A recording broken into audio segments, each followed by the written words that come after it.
Welcome to Lighting for Profits. All light. Powered by Emery Allen. Here is your host, Ryan Lee. All light. Let's go. We got an awesome show. It's Lighting for Profits, powered by Emery Allen. I'm your host, Ryan Lee. We got an awesome show lined up. If you're looking to start or grow a landscape lighting business, I honestly can't think of a better place for you to be right now. You're in the right place. We're to educate. We're here to motivate. We're to help you dominate. So got an awesome show. We got Mr. Travis Hogue with Outdoor Lighting Perspectives. First talked to Travis several years ago, but got to know him more recently.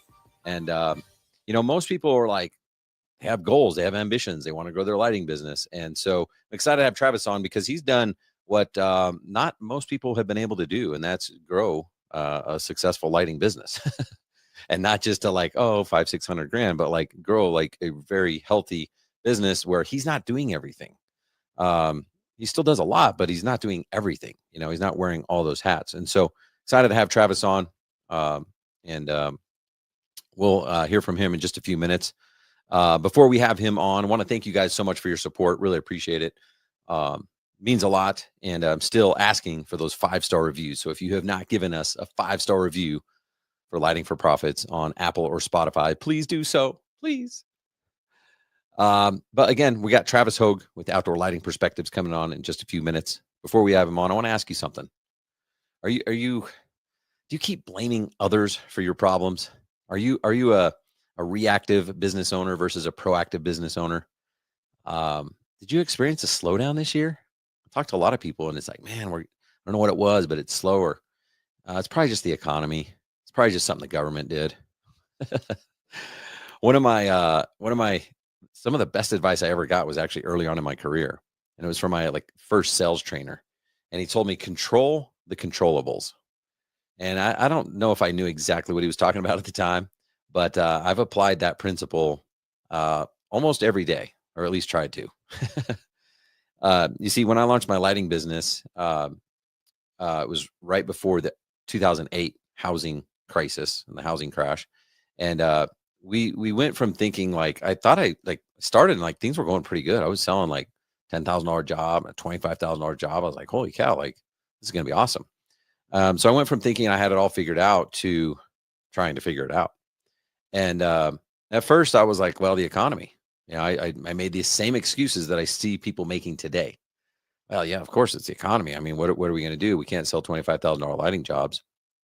But that's not how I operate. I had a mission and I had a family to support. We only had one daughter at the time, but I was like, yeah, how am I going to pay my bills? And so I had to figure things out. I had to control the controllables. And so if you're not getting the traction that you see others getting in the lighting industry or maybe in their other business, or if you're not as far along as you think you should be, I mean, I don't know if you guys are like that, but that's how I am. I'm like, man, what's wrong with me? Why am I not? I feel like I should be further along than I am, right? Well, I think I figured it out. It usually comes down to one thing. And that one thing is called a constraint. And most of our businesses have multiple constraints. But what I've found, I mean, at this point, I've coached hundreds of lighting professionals. And I talk to everybody about their constraints, their challenges, their problems, right? And there's so many trends. There's so many themes. It's there's so many patterns that exist in everyone's company, regardless of if they're doing, $300,000 a year or a couple $1 million a year. It all comes down to one thing. It comes down to constraints. And so most of you are so busy that you don't even have time to define what you want. What do you ultimately want? Are you trying to build a legacy? Are you trying to build a lifestyle business? Are you just trying to make a certain amount of money? What is it that you're really chasing and why? That's the other hard thing is okay, yeah, this is what I want, but why? Because when you define what you want and why you want it, it's a lot easier because now you have a path, you have a plan, you can reverse engineer how to get there. And once you realize this, you'll realize that the reason you're not already where you want to be, it comes down to constraints.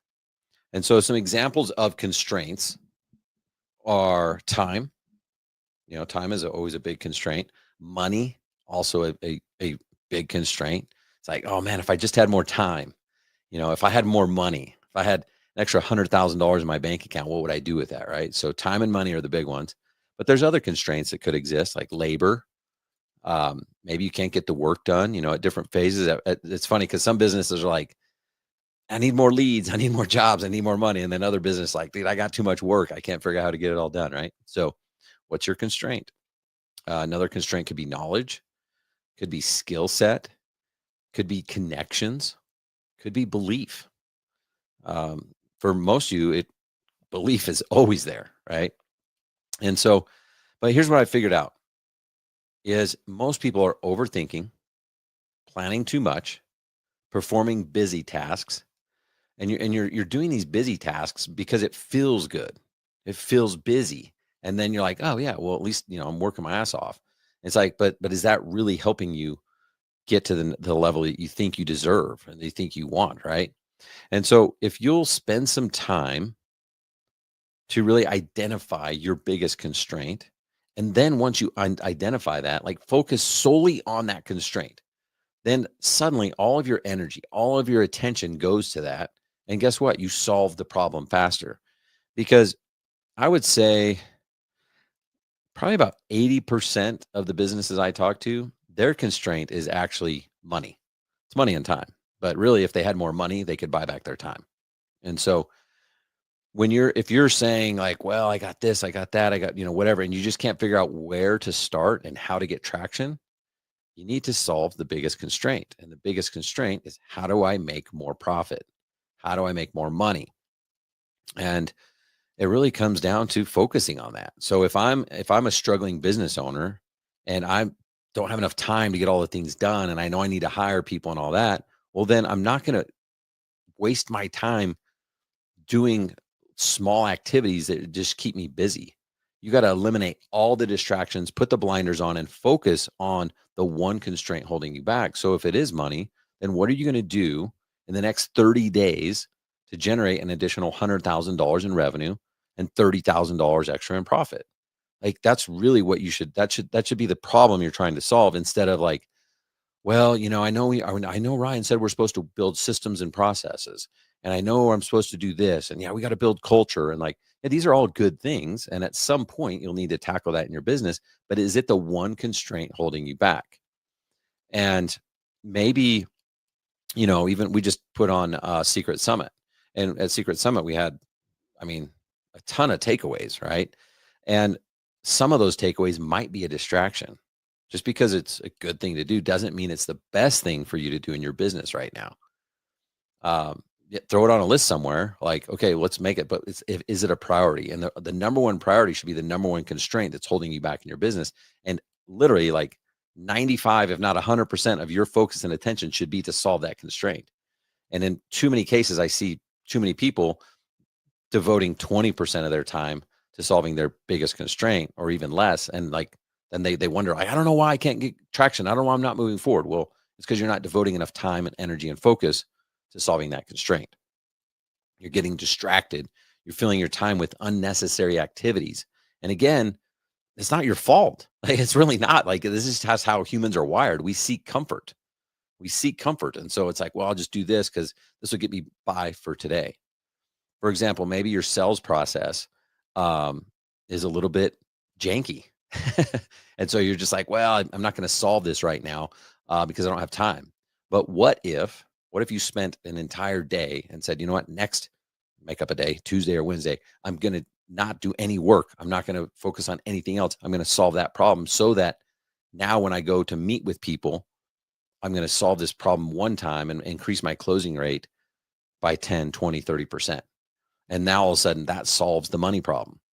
Because most people say to me, we ask people when they fill out an application to do a strategy session with us, what's the number one thing holding you back?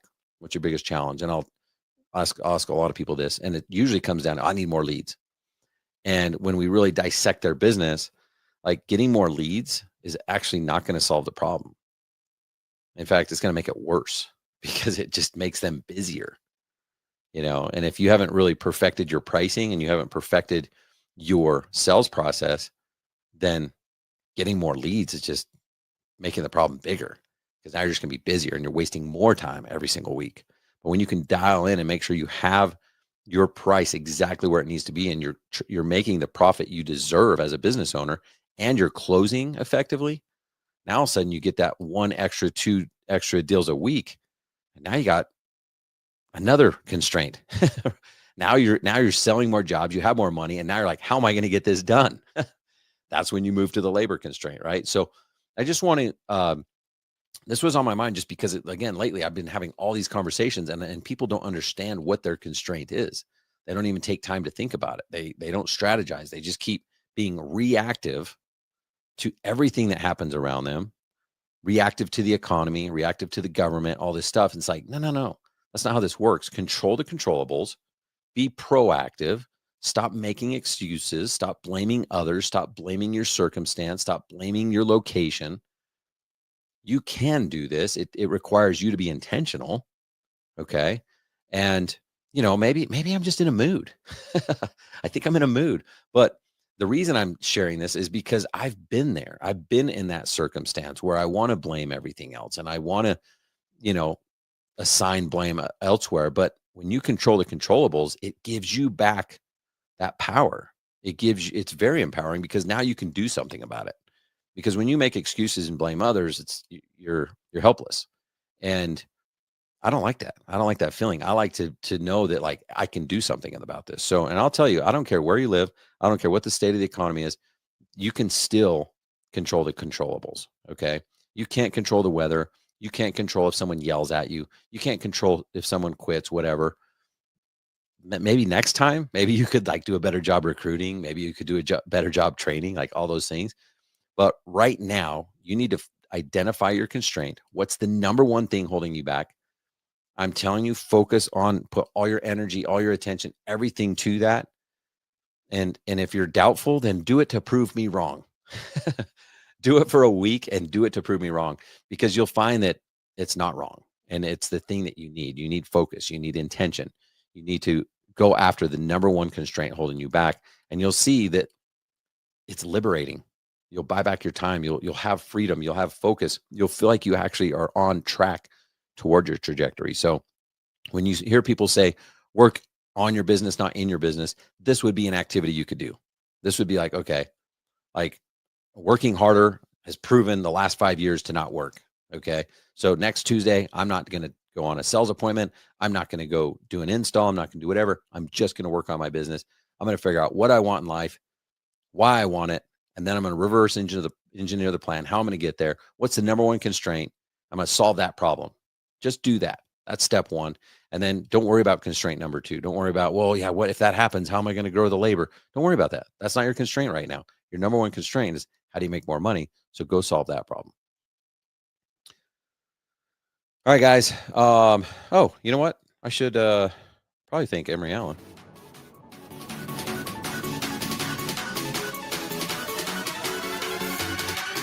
Hey, let's face it. Quality matters in every aspect of your lighting projects. That's why Emery Allen's Pro Series fixtures are a game changer. The Ranger Pro offers adjustable lumen output and swappable lenses for optimum beam spread, allowing you to customize the lighting to your exact needs. Its solid forged brass construction ensures durability, and the IP68 rating means it's ready for any environment. The Scout Pro offers a big punch in a small package. This small fixture is perfect as an accent fixture where you want subtle lighting with a discreet footprint. Don't settle for less. Upgrade your installations today. Just reach out to Tom Garber, his email, tomg@emeryallen.com. He will hook you up with that discounted contractor pricing. All you need to do is mention Lighting for Profits and email tomg@emeryallen.com. Thank you, Tom G. Thank you, Emery Allen. All you got to do, guys, email tomg@emeryallen.com to get that discounted contractor pricing. All right, guys, it is time to continue on with the show. I promised earlier we got Travis coming on, so let's get that music going. Let's get him on the show. Are you guys ready?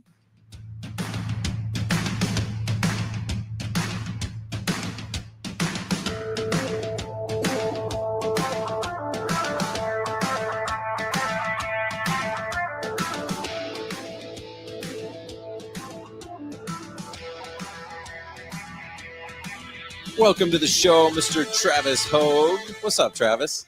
Hey, thanks for having me. I appreciate being here. Dude, I love it. I'm excited to catch up. Yeah, me too. Me too. Love the intro. So many good takeaways, man. I'm excited to get into them. I love it. Yeah, I don't know. I think I'm in a mood because I was like, I don't know. I know like I'm pretty direct and Yep. some people get offended and I'm like, I'm not trying to, maybe I am trying to offend you. Like I want to light a fire under your ass. Like I'm doing it out of love because I wish someone would have done that to me and been like, what are you doing? I'm like, I don't know. And I've been in a mood since getting back from West Palm after the Secret Summit. That was incredible. I think you're just rolling off of that. You know, you're ready to keep it going and keep pushing. Yeah, I agree. Yeah. I mean, Yeah. I love the in-person events. I mean, I absolutely love what we do with Secrets. We get the opportunity a couple times a week to get on Zoom meetings and stuff like that, but it's totally different. I mean, we put together so much in terms of like organizing and choreographing the event and the speakers and all the stuff and what message and when they're going to say it and the emotion of it and all the stuff. But what's cool is when I see you guys like staying late. Like we're like, hey guys, you gotta get out of the room, you know, and like just all of that. I think that's where the magic happens. Yeah, skipping lunch so that way we can get an extra session in on the last day. It's just everybody's just ready to learn, trying to soak it all in. So much good information there. That was so cool. I mean, there was things that were not planned. Yep. Like, hey, can Jimmy keep talking? Can we not have lunch? I'm like, what? Yes, this is amazing. Yeah, he mentioned something for a second. It's like, no, pause. That's an hour worth of talk. Let's keep that going because that's important for everybody here. So we're excited. We're implementing a lot of things we've taken away from there already. That was so cool. The other thing was I thought was cool. I had like a certain amount planned, like 2 45-minute sessions of 10K ideas. And then people just kept going along. They're like, hey, I got another one. And then, you know what? That reminds me, this is another thing we do. And I'm like, yes, keep going. So we're like modifying the schedule in real time just based on like seeing how you guys, you know, are growing and learning. Yeah, no, it was awesome. So cool. No, ready to get started and dive into this thing. Love it. Well, do me a favor. You want to just do a quick introduction of who Travis Hogue is? Sure. So my name is Travis Hogue. I'm here in Orlando, Florida. I own one of the larger outdoor lighting perspectives locations in North America. Most people know, but Outdoor Lighting Perspectives is an outdoor lighting franchise. Came out about 25 years ago, and I opened in 2020 after an engineering job. Wanted to get into entrepreneurship and owning my own business. My wife was in franchising, so that kind of seemed like an easy button to press. And then we went from, we'll talk later, but like my goal that I had when I quit my job of like, I just need to do this much revenue and that, you know, convinced me to quit to what we did in our first year was incredible. Absolutely incredible. And That's awesome. growing, haven't taken our foot off the gas yet. So it's a lot of fun. Well, I want to kind of break down your story because at least from my perspective, and I'm kind of selfish when it comes to the show because I'm like, hey, let's have Travis on. And I want to find out more about his story, and we might as well just record the conversation. So, but it's really cool because I know like kind of where you're at now. Your numbers are phenomenal. You were vulnerable at Secret Summit, just kind of talking through like, hey, from a budget standpoint and everything else. But you're one of the top OLP franchises. And I think what I want to do is like show people that like you're not, well, you might think you are, but you're not superhuman. Like you're just a guy who like just like a normal person, but happens to also have some superpowers and like, hey, this is what I do and this is how I do it. And I think that's cool because when people see that, it's like, wait, you used to not have a very successful lighting business. You used to not know what landscape lighting was. And then in a short period of time, you were able to ramp up. Like, that's inspiring to me. I appreciate that. Yeah, I mean, to take it way back, like, so my parents, my dad was electrical engineer, mom was mechanical engineer, both worked for the Navy as civilians, and that was always going to be the background was engineering. Went to UCF here in Orlando. Always wanted to be, loved theme parks as a kid. Like that was the big thing. Every vacation as a child involved going to a theme park somewhere and riding some new roller coaster. And so after graduating, being here in Orlando, there's some great theme park consulting companies. And so I went to go work at a MEP company, mechanical electrical plumbing, as an electrical engineer in their theme park division. So I did ride integrations, everything from like the back of house maintenance shed to crazy rides and attractions at Disney, Universal, SeaWorld, and a bunch of parks all around the world. So did that and kind of saw that side of things and really enjoyed the design. And through a couple of steps, had my eyes open to home service based businesses and entrepreneurship in that direction, and just decided I wanted to pivot and did it in the middle of COVID with a newborn child and made it through 3 rounds of layoffs at the company I worked for at the time. And after the last round, I kind of went back to my manager and was like, hey, I kind of thought I was getting laid off in that one. So you need to hire one of those guys you let go, yesterday. And here's my notice. And I'm going to go try this thing. That's been the best decision I ever made. And that, so did you start, did you buy a franchise at first? That's how you got started? Yeah, so I started with Outdoor Lighting Perspectives, but Orlando was a greenfield territory. So my first territory I purchased was Orlando North, which was, if anybody's familiar with Orlando, it's basically the not theme park area of Orlando. It's kind of the more historic home area. That's also where I lived. So I bought that territory first. The first client you do is your mom. So I did my mom's house up in Daytona, and she's spread our word like wildfire up there. And so really jumped us off. So I ended up buying the Daytona territory. I just wanted to protect it because I was getting a lot of work up there through word of mouth. And then we ended up getting our largest project right at the end of our first year. And it was in the South Orlando territory, which was also a greenfield. Nobody had ever, I wasn't buying them from another business owner or anything. It was just open territory. So purchased that territory from the franchise.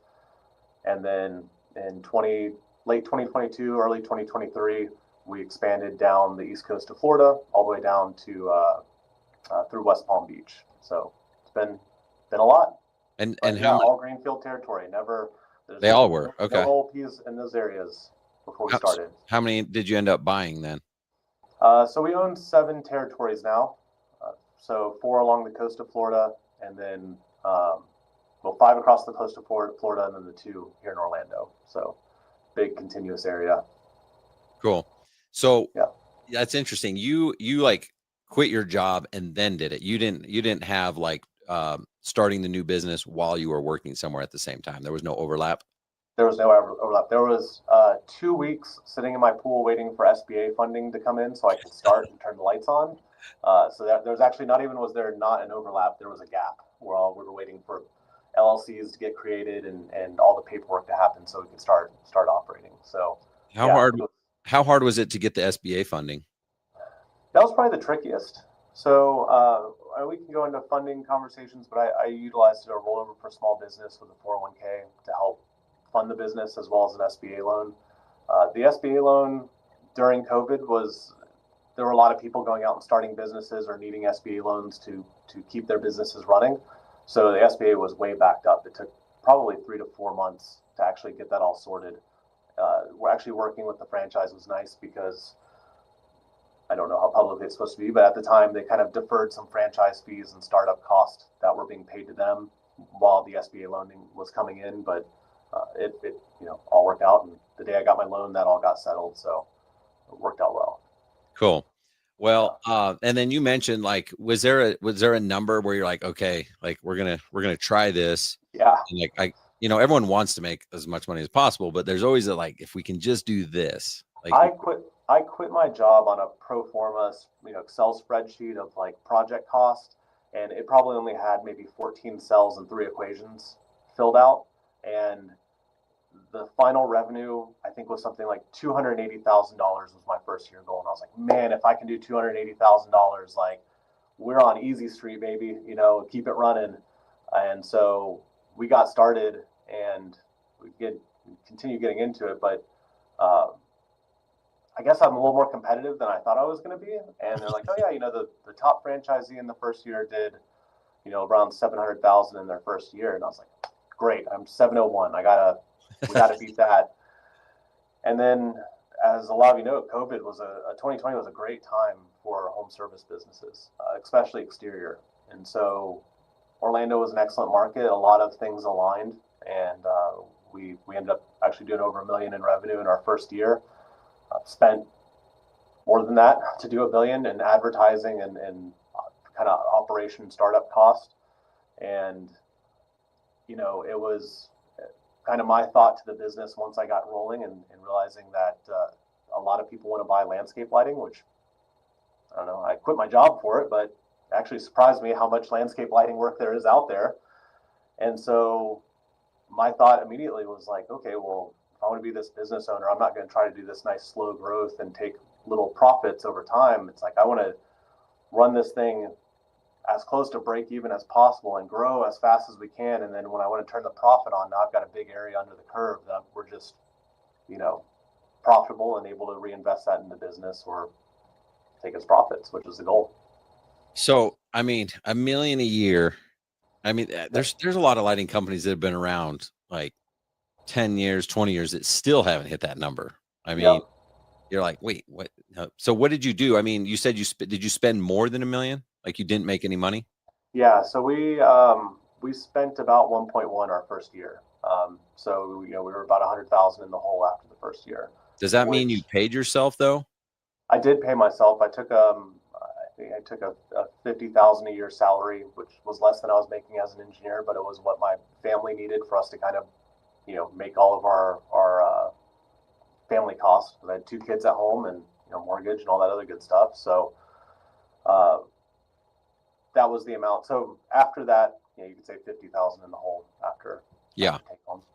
Do you remember how much that was in advertising? How much you spent to like put your name out there and brand and all that?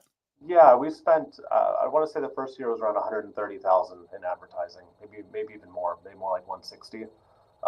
It was over 10% of our revenue by a lot, and then it was just part of that too was, and it's something I believe a lot in for certain type of business owners, and the way you can be successful is when you're looking at and doing checking account book balancing is terrible. You don't want to look at your checking account and that's how you balance your books and plan for the business. But when you're looking at your checking account on a Wednesday and going, oh man, I hope Miss Jones' check comes in tomorrow because I got payroll on Thursday, being paid out Friday, and these numbers don't work right now with that, that auto draft is coming out one way or another, and it just makes you hungry. And so I don't think I've ever lost that, because you go enough years where that's your pit of your stomach every Wednesday is like, oh my God, payroll's coming up. And these guys, it's one thing to fail on a credit card or a vendor payment, but like your employees have to get paid. They got their own mortgage and their own family costs that they have to make. So that just makes you hungry. It's like, there's not a chance we're going to miss payroll ever. And we never have, which was actually, it's just, you got to grind it. You got to make that happen. Did you make your own payroll, or like, did you make it for the other guys, but you didn't pay yourself, or you were able to pay yourself every month? Yeah, there were a couple months, or, we paid weekly. And so there were a couple of weeks that, a fair amount of weeks I wouldn't get paid. A couple weeks, I think twice, we turned into our personal savings to kind of carry the balance to make payroll happen. So sometimes it was even, a reverse paycheck, which is not fun. But that's part of, I think, what makes you. I run that way now. I mean, we're a much larger company now. We've got over 20 employees that get paid every Friday, and our bank account hasn't been close to missing payroll in a couple of years now, luckily. But that feeling happens every week for me still, and it's like, I'll look 2 or 3 weeks out and be like, wow, we're light. We got to go sell some jobs. Got to keep these guys moving. Yeah, that's cool. I'm just trying to, I feel like with what you've done, trying to like put together like the, I guess the pattern, like every successful person that I talked to, there was a moment in time or a period of time where like they had to make the hard call. They had to do the hard thing. They had to sacrifice. They had to spend 15% of their projected revenue. Like you're spending 150 grand. I mean, so let's call it 12 grand a month, not knowing if you're going to make $100,000 that month. I mean, it's literally risk. And most people that are, man, I want to do what Travis is doing. I want to, like, how did he do that? It's like, well, he just told you, like, you're going to have to take some risk. And there's never a successful person that's like super conservative in their decisions. Yeah, and there's decisions from that first year that I can look back on. I was like, oh, there was the $50,000, like, either advertising that didn't work out, which were all contract based ads. We had a data mining company we went to that was supposed to do some geo targeting on social media ads that didn't get rolling properly. So the employees that didn't work out or weren't as successful as you'd hope they were during the interview. So there was definitely like that money was there. You can look back and say, hey, that business could have been profitable on that first year or broke even at least. And so I think you actually had a great point of, setting goals and establishing, what do you want on your intro. I actually wrote down a handful of notes from your intro because I thought they were all great. And it's amazing that pivot in our business when we went from being reactive and being surprised that every time we won a job, having that like, oh man, I can't believe somebody bought from me. That's awesome. Now I got some work for tomorrow. And instead that like, no, we have a $60,000 goal this month. We have to go get it. We're going to do this type of advertising. We're going to remine our CRM for contacts that haven't done work with us yet. And then I had a great business coach starting out that her whole thing was like, as soon as I start getting close to the goal, she's like, okay, that goal's gone now. It's now 10% more. That goal stinks. We're not celebrating that one anymore. Now you got to go get this one that's higher. And I remember having that goal of $1 million in our first fiscal year. And I sold a job in November and I was like, all right, that's the job. Once we get that job through our production, we'll be at $1 million and like, ready to celebrate. I give her a call and she's like, oh, your goal's 1.1. You got 3 more weeks left in the year to go add an extra 100,000, go make that happen. We didn't quite get to that, but it was like that mentality of being like, okay, celebrate, but you're not stopping. That wasn't the real goal. Let's go harder. Made a huge difference. Yeah, that's way cool. Yep. I mean, I think I learned it somewhere along the line, like just have a short-term memory when it comes to sales, because you do want to celebrate, but the natural reaction, again, we're human. So it's like we just want to be comfortable. That's really what we want. And so like if you sell like a couple $100,000 in a month, your natural reaction is to be like, dude, we're good. I'm gonna buy a new truck, we'll spend some money, take an extra vacay, like I deserve it. You could justify that all day long. But if you're like, no, like what could we do to do 250? What could we do to do 300? And same thing, if you're having a slow month, it's not like, well, it's always like this, the economy out and back to school. August is always slow. It's like, that's right. August is always slow. So what are you going to do to get it to be a spring or a fall month, Yep. August is slow because there's a problem. We need to go figure out how to solve it, either with different types of work. We haven't solved that problem yet. August typically is a low month for us. We actually had a ripper of an August and September this year, and it's just kind of the way things lined up, but it's not shutting down or okay, it's slow in the summer, so I'm going to take extra vacation. It's like, okay, well, it's slow in the summer because there's a problem to solve. Let's go build those systems, figure out how to change our messaging with our advertising, or start door knocking, or we do a lot of maintenance programs. Maintenance programs are a huge part of our business. And so every beginning of the summer, it's like, all right, that's a maintenance audit. So we don't want people doing new projects. So let's sign people up on our maintenance program and get some revenue that way and keep the guys moving, doing refreshes. So, because maintenance always turns into add-ons. So that's a good way to keep some revenue going. Well, and that's the thing. Like when I go off on my little rants or whatever, it's like, no, I realize that August legitimately is, I mean, you can look at any landscape lighting business. It's never their best month, right? Yeah. And in Florida, it's even worse. Like half or more than half the state leaves. You know what I mean? Yeah. So like, there's real issues. But this is why I'm like, oh no, like, what is the solution? Well, you can get in with a referral partner who's a home builder, a pool builder, an interior designer. Like all these projects, they're going on year round, regardless of the economy, regardless of how hot it is outside, all that stuff. So you get in with those types of things, and what it does, it minimizes that dip. Still might go down, probably won't be your top producing month of the year, but instead of dropping to like 20,000 or 40,000 the month, it might be 120 instead of 250 or whatever it is. Just minimize the mistakes. Yeah, there's a great example I heard. It was some business book that I read back probably in 21 or 22, and it kills me that I can't remember where this came from, but it was a guy who'd owned a large asphalt and paving company was an example in the book. And he talked about how he was not productive for 8 hours of the day, lots of time managing employees and things like that. But when he was trying to be productive, he tried to do $1,000 an hour task. So he wanted to do a task that at minimum earned him $1,000 an hour for that hour. And that seems crazy. And it seemed crazy when I first read it because, shoot, I'll do $1,000. That sounds great. $1,000 an hour is a pretty good deal. But his example was he was dreading a call with one of his gravel suppliers. And so he called the gravel supplier and over a 15-minute phone call negotiated like a 3% reduction in their material cost. And he's like, well, I'm buying so much gravel and that's continuous forever.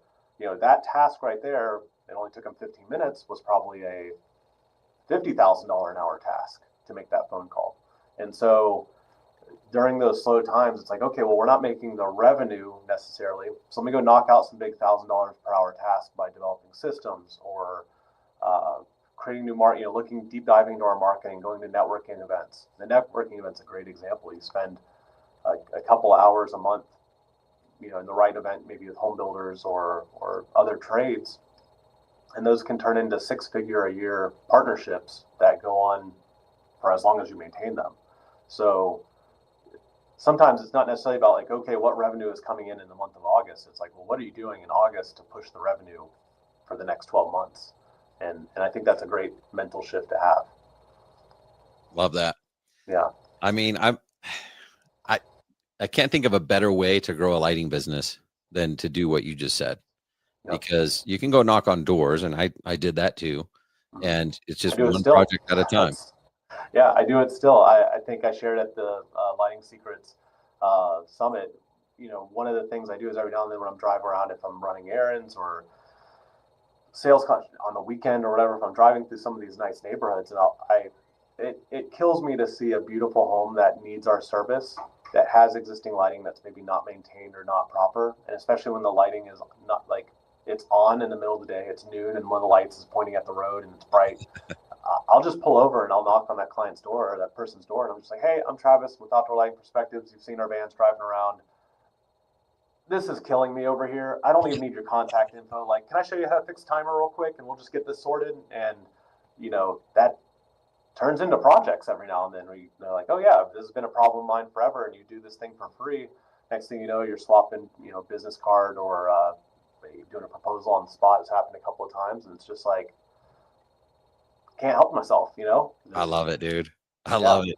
The older I get, I know people are like, dude, you're like, the older I get, they think the crustier and harder I get, and like I'm just like not as sensitive or whatever. But I'm like, yeah, because like you could just go do what Travis just said. Like there's always ways. Like it might be hard, right? It's not gonna be easy, but there's always ways to not fail.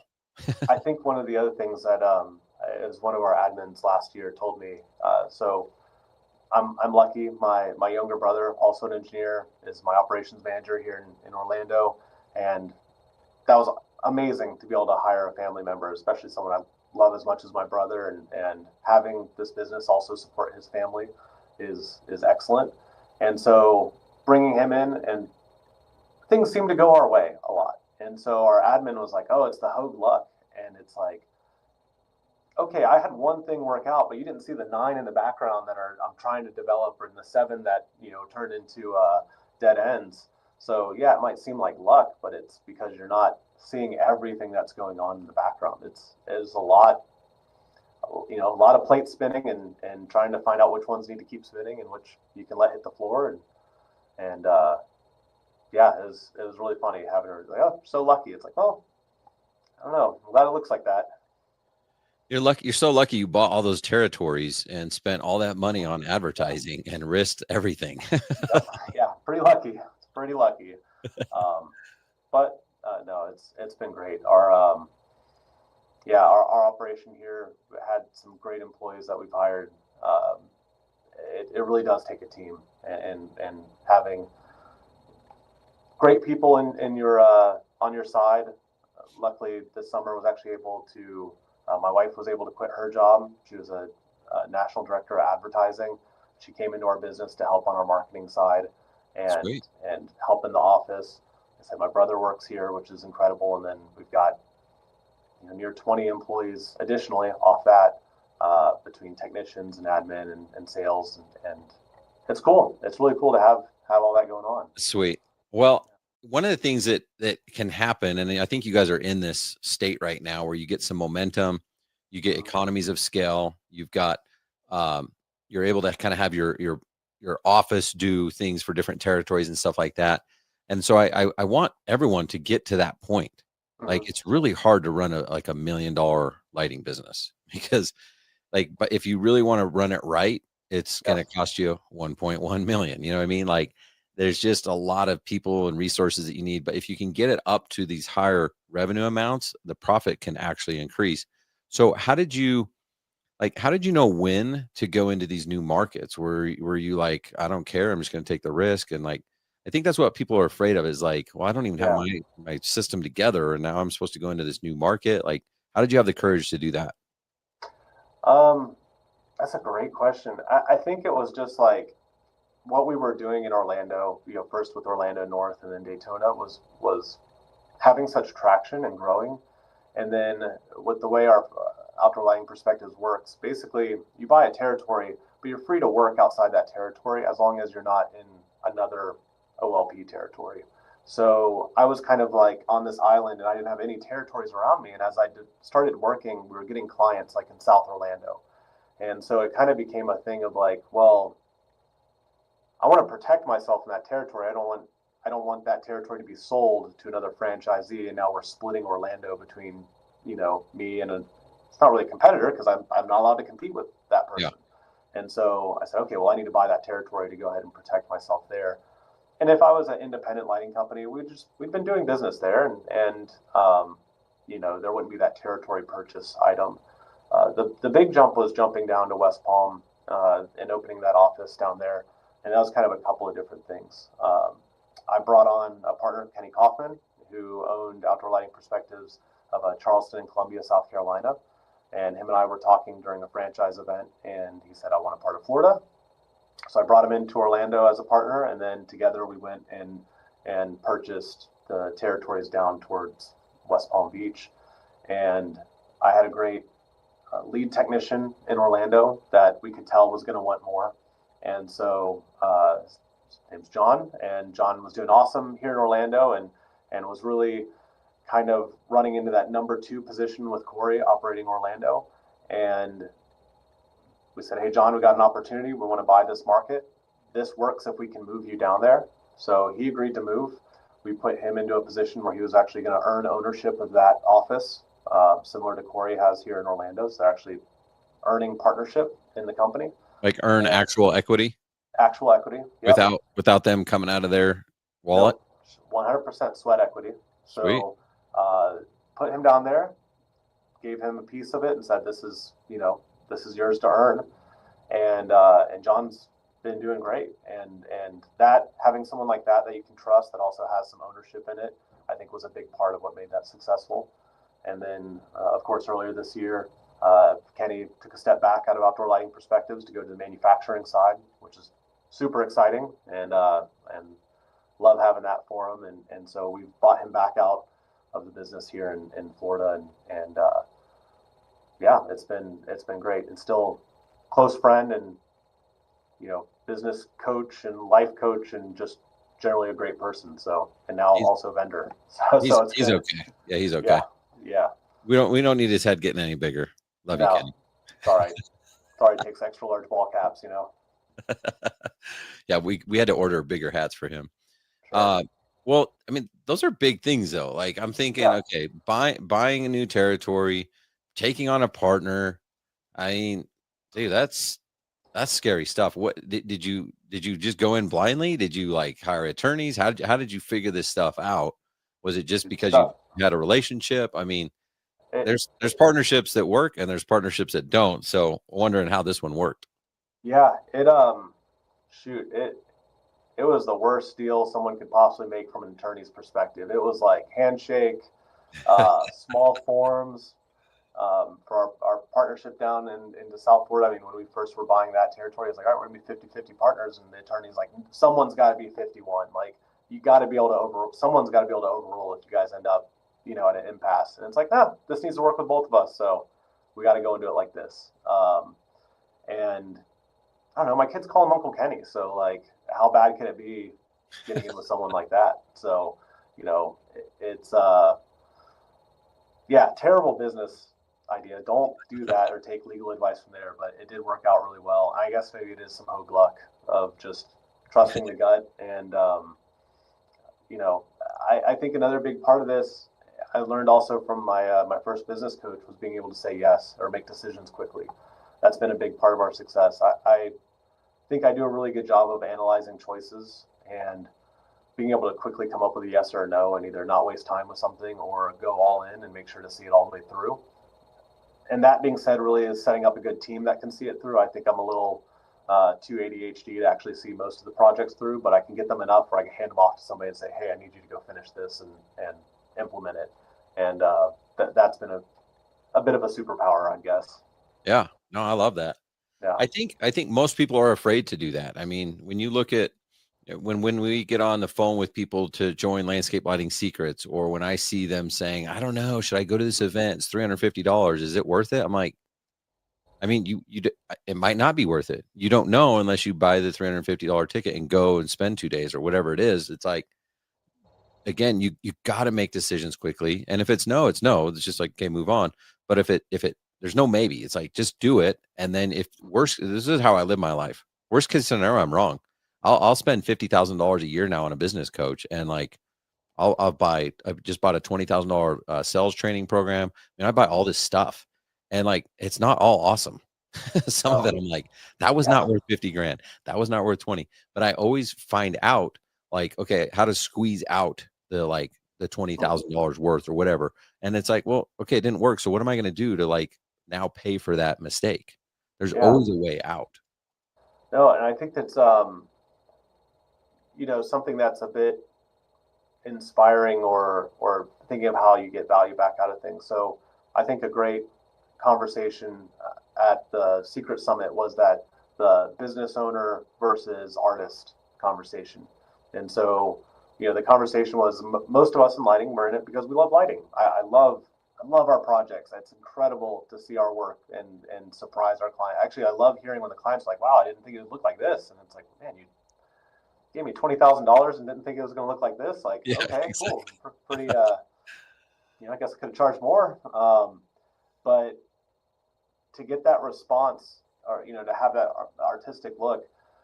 But the neat part about when you do focus on the business and build systems is you can have a business that's running in the background, and we're right there at the tipping point here with Outdoor Lighting Perspectives of Orlando, where our sales team and operations team is selling and operating the business in a profitable way where it's keeping the lights on. You're able to service clients that are doing $2,500 projects or $1,500 add-ons or $300 service calls and $20,000, $50,000 new installs and everything in between. But for me now, it's at the point where I get to handpick clients and I can say, hey, this is a lead or this is a marketing thing I want to do and develop a client and then really handhold the projects that I want, which is really a point of privilege to say that. I recognize that's not normal in this business, but that should be what people are aspiring to do. Greg Matthews was incredibly inspiring. I talked to him and his general manager, Stephanie, and, really got a lot from them on, kind of that whole thing of being the artist side of the business, but then also trying to have a business in the background that's profitable and servicing our clients well. So it's a tough thing to battle with, and I still don't quite think we're doing both at the same time, but that's kind of, I guess, the main goal is how can I do both? Yeah. Well, I think I can't remember how the question was worded. I think it came from Paul Val. It was like, what's going to help you make more money faster, being better at business or being a better lighting designer? Yep. And it was like, okay, put it on a, they asked me, I don't know if it was like, it was like either or, but it was like on a spectrum, on a scale. And they're like, is it like 90% one and 10%? Is it 50-50? Do you remember, like, what would you say? Is it more business or more lighting design? What percentages? And this is going to sound so bad. We've had some designers and salespeople that worked in my office that could talk clients into sales, and we made it right and made it work out, but they were not good designers. They were leaning pretty heavily on the background. They would sell a job, and myself or Corey or one of our lead techs would look at it and be like, oh my gosh, like, okay, well, that isn't going to look great. And we would kind of run interference in the field before it got installed. We'd fix it, and make sure that the right thing got installed. So I think the point with that is that I don't think you have to be an artist to sell. It's really just about being a good salesperson and then having those good systems, and you need clients to sell. So being a good business owner where you know how to go get leads, how to chase them down, how to get them through that client experience and then sell them something. You might not get great reviews and people might not like your work, but there's a lot of companies around, not lighting, but just in general, home service businesses that survive and do terrible work. So I think it's not to throw shade at the roofing industry, but like, look at most roofing company reviews. And you're like, let's do it. Let's go after them. Yeah. But it's like, wow, okay, that looks cutthroat and hard to manage, and but it's a roofing company that's sponsoring the cabanas at the local college arenas. So it's like, okay, well, they're obviously making enough money to spend $50,000 a year marketing their roofing company. So yeah, I think the business ownership definitely earns you money quicker. I think having that those artists, having the design training, being able to manage those 50,000 to six-figure projects and successfully execute them is what also really elevates your company to nothing helps a profit problem like a $100,000 project. It's and that, I think, takes some artistry. Yeah, I know. I think I won't tell you what my answer is right now, but I think we're gonna do an episode. We got to do an episode where we get like a bunch of us on and we debate that back and forth, like what's the right percentage. But I think the reason, because you mentioned it, like, and if you're in landscape lighting, you have that artistic draw. Like, there's just something about it. Like, we love when people say, "Man, I didn't know it was going to look this good." Like, that's very fulfilling. And so, but look how many struggling, starving artists are out there. I mean, it's not the industry known for making a lot of money. You want to make a lot of money, you're going to be a roofer. You're going to be in HVAC. You're going to be in something else. So, yeah, that gives you a hint at what my answer is. Yeah, I believe you. So, I think a big thing too, kind of on the business side and strength, that if I could give some advice, it's always something I did maybe 3 months in, was really analyze like local competitors and said, okay, what are they failing at? I mean, you just find photos of their work online. It's like, okay, well, obviously their work's great. I've got some competitors here that have been nationally recognized for lighting projects and won awards, and I've gotten to know the owners, and they're very successful artists. The artistry side is not the problem. And I was new. I was 3 months into the industry. I didn't know exactly what I was doing. I was still trying to figure out what fixtures to use and go through our franchise training and sift through what worked best in my market. But we took some time to go look at our competitors and say, okay, well, let's make a list of a couple of bullet points of things we don't think they're doing at 100%. And so in our market, one of the early things we pointed out was reviews. You mentioned you need the 5-star reviews at the beginning of the show. And so I was like, all right, well, we're going to sell lights and we're going to be artists and we're going to run a successful business, but we're going to be a review machine. So that was like one of our first systems. It's like, okay, how do we create a review monster? I want a review from every person that makes eye contact with us. And so we really sat down and I talked to some great business owners in the area that had great advice on, I looked around at companies that had tons of 5-star reviews, and I just called them and asked for the operations owner. I'm like, how are you doing this? And got some great advice from them on different systems they had in place to make the reviews automatic. And so I can pretty confidently say we're not going to be caught in Orlando. We're right around 300 reviews in 5 years and 5 stars, 5-star ratings. So it's 293 guys. He yeah, only needs 7 more. Let's get him to 300.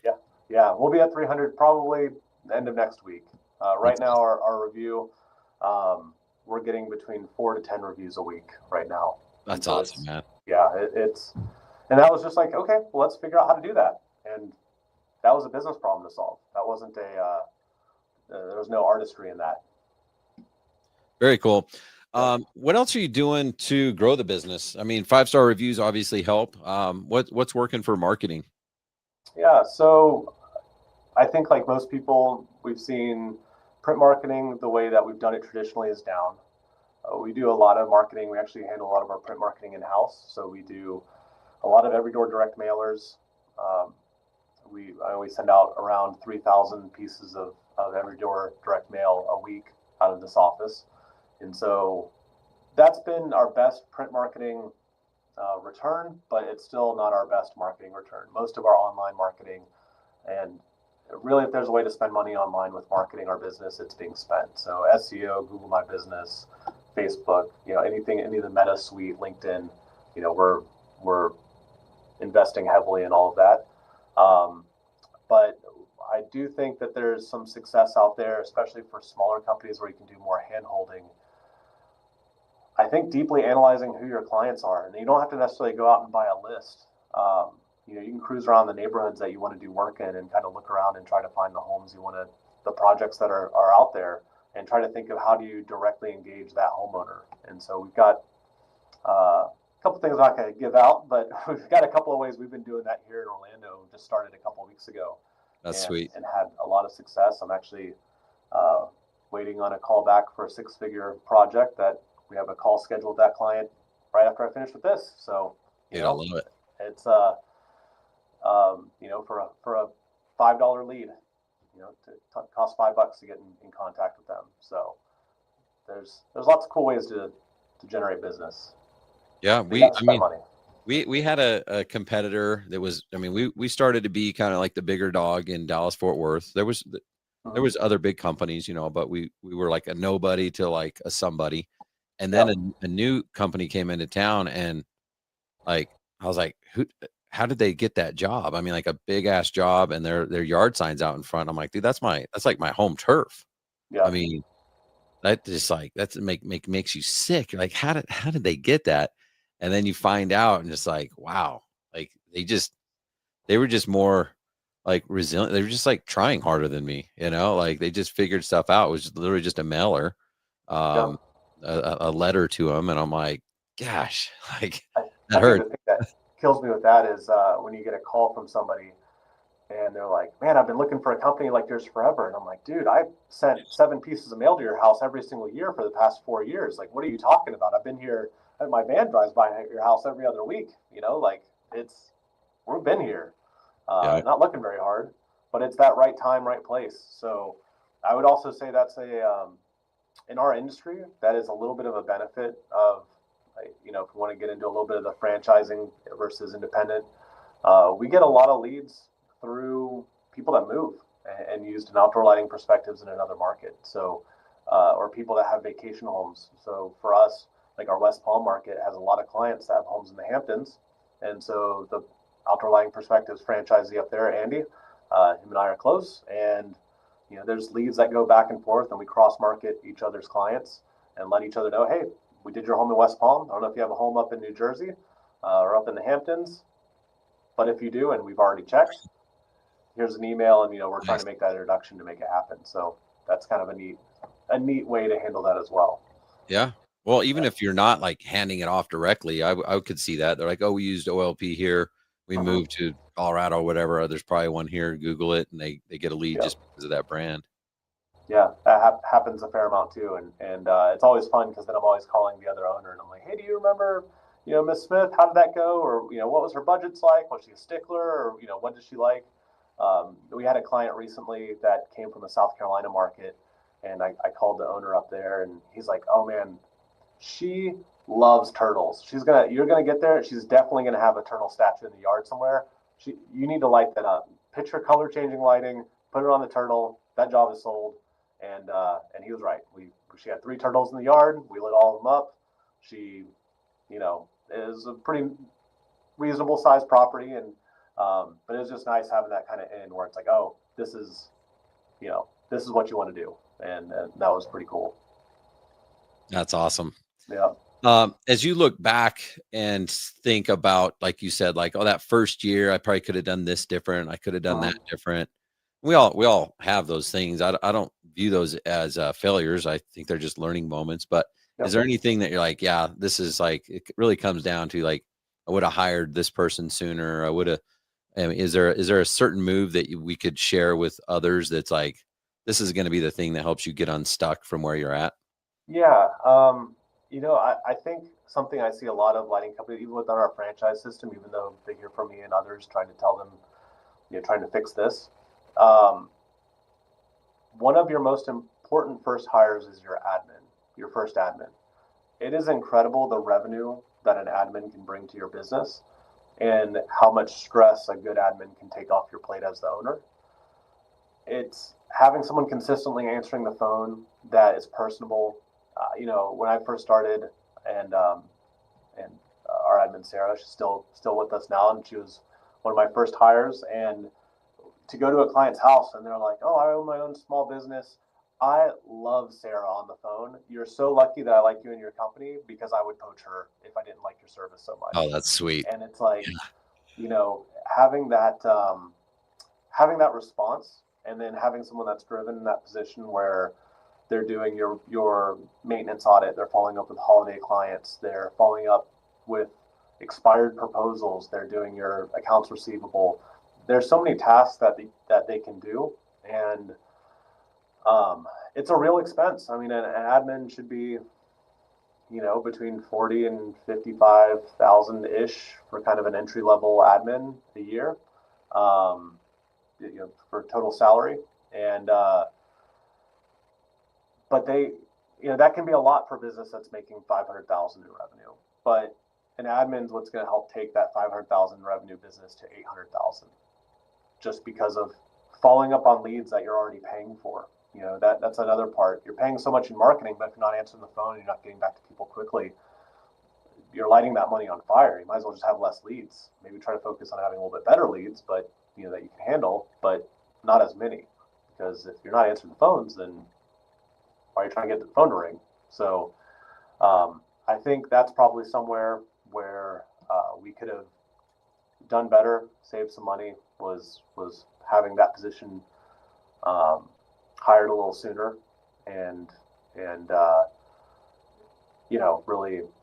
really made good use of that. Yeah. I think the other thing that's important too is trying to manage your manpower properly and really watch your overhead expenses. Well, we spent a lot of money on overhead growing because I was buying and trying to set up a business that was what I wanted it to be, not what it was today. But I did a lot of that purchasing too quickly.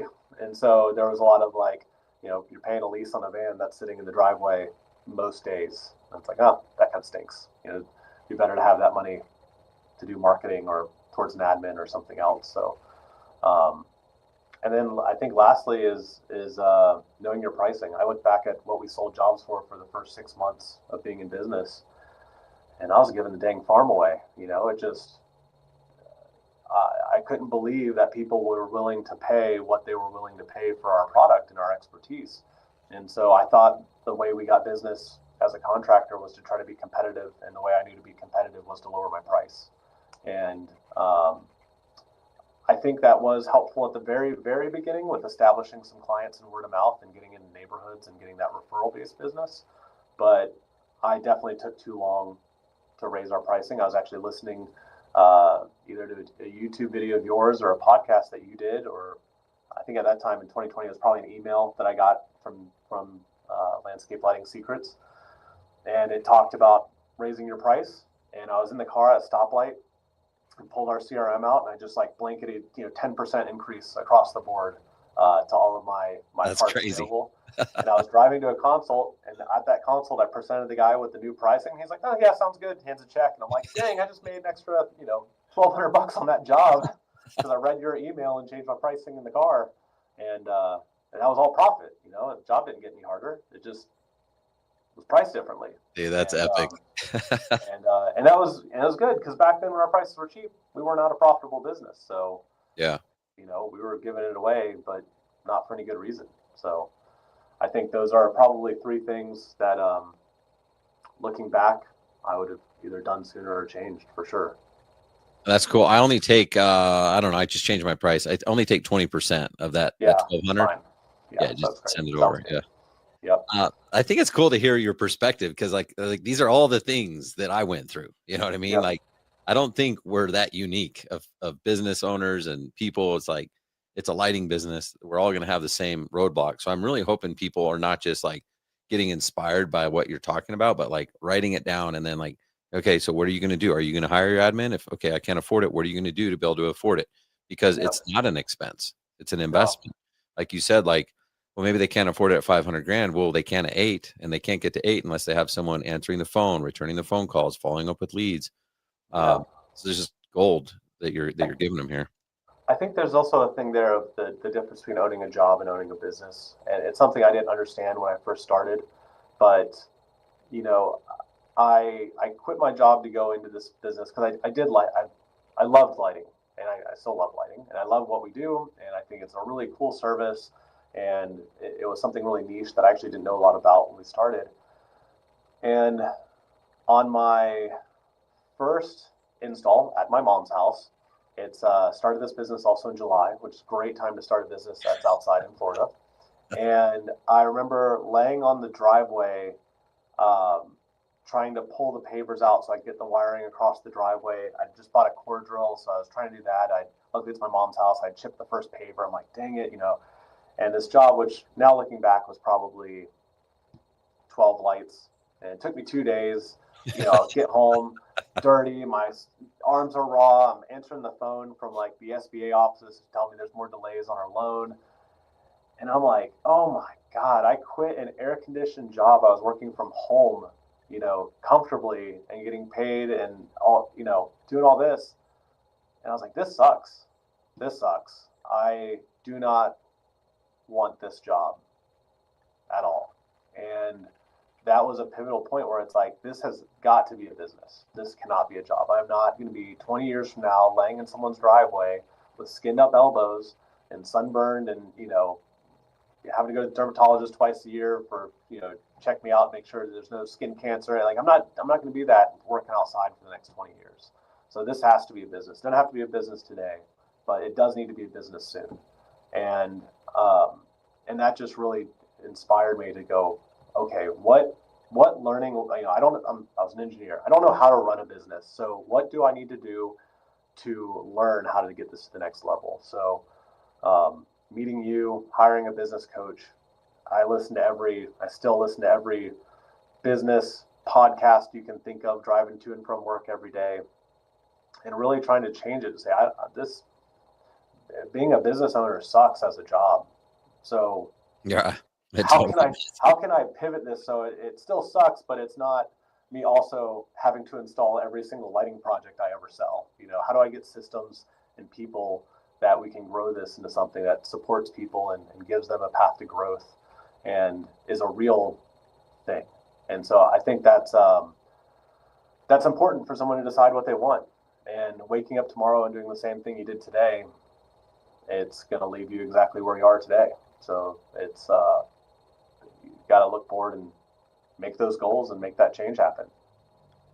That's awesome, man. Somehow you just weaved in the intro monologue about being intentional and proactive versus reactive. Like this is meant to be. Yeah.